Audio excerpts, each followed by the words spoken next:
Kung meron man pinakamasayang mga tao sa balat ng lupa o ng buong mundo, walang iba kundi tayong mga Kristiyano.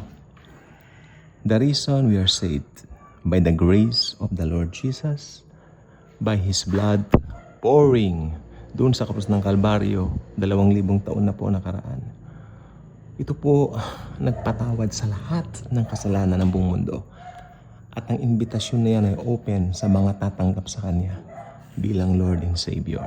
At tayo po ay nanampalataya sa Kanyang tinapos na gawa. That's why tayo po, makinig po mabuti, sabi ng Galatia 5:1, hindi na po tayo hahatulan.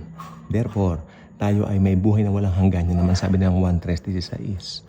Okay? Sabi naman ng 2 Corintios 5:17, kung sino man ang nakikristo, he is now a new creation. Bago nang nilalang. Okay? At sabi naman ng Roma 8:1, lahat na nakipagkisa kay Kristo ay meron ng kapayapaan sa harap ng Panginoon. Okay? Meron na tayong peace because of Jesus. So napakaganda. Kahit saan mo tignan, anuman talata ang tignan mo, salvation verses syempre, makikita mo ron secured tayo. At wala makaaagaw sa atin sa kamay ng Ama at ng Anak. Idagdag mo pa dyan ang selyo ng banal na Espiritu Santo. Kaya ako ay masayang masaya.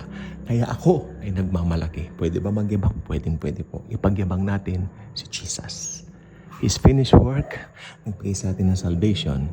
At alam po ba ninyo, because of that truth, hindi na po tayo daranas ng tribulation. Aalisin tayo ni Jesus dito sa lupang ibabaw na ito bago dumating ang 7 taong singkad ng tribulation. Yung first 3.5 years niyan, tribulation na rin ang tawag dyan dahil dyan po magpapakitang gilas ang isang tao na sisikat during this time. Ito ay ang Antikristo. Kasama niya ang kanyang backup, yung tinatawag na kanyang alalay, ang false prophet. At syempre sa pangunguna ng kanilang daddy, ang demonyong si Satanas. Ayan po ang unholy trinity. Yes, sila po ang mangunguna during that time. Si Satanas, ang Antikristo, tambo ng propeta. Okay? At ng 2.5 years, ito po ay tatawaging Great Tribulation sapagkat magaganap po ang kalapastangan ng walang pangalawa. Ito po ay magaganap doon sa templo na i-build muli. Ito yung third temple at doon sisigaw ang Antikristo. Ako ang Diyos, sasabihin niya. At pero marami pong mga tao, syempre hindi naman mga mangmang, no? During that time, marami pa rin pong makakakilala sa Panginoon. Maraming mag-turn kay Jesus. Maraming magbabasa ng Bible during that time. Yung mga Bibles pa maiiwan po kasi dito. Yung mga messages like this, nasa YouTube pa rin, I believe. No? So, marami pong magsa-search ng truth. They will come to know Jesus Christ through that. Okay? At sila po ay hindi papayag na magpatatak ng 666 at lalong hindi sila papayag na sambahin nila ang rebulto ng halimaw. Kaya sila ipapatugis ng Antikristo at papupugutan sila ng ulo.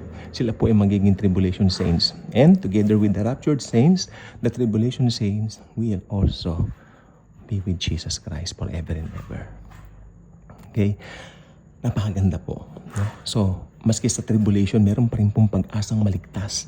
Kaya lang po talagang kaakibat po yung pagpapapugot ng ulo for them to attain eternal life to the Lord Jesus Christ finished work on the cross.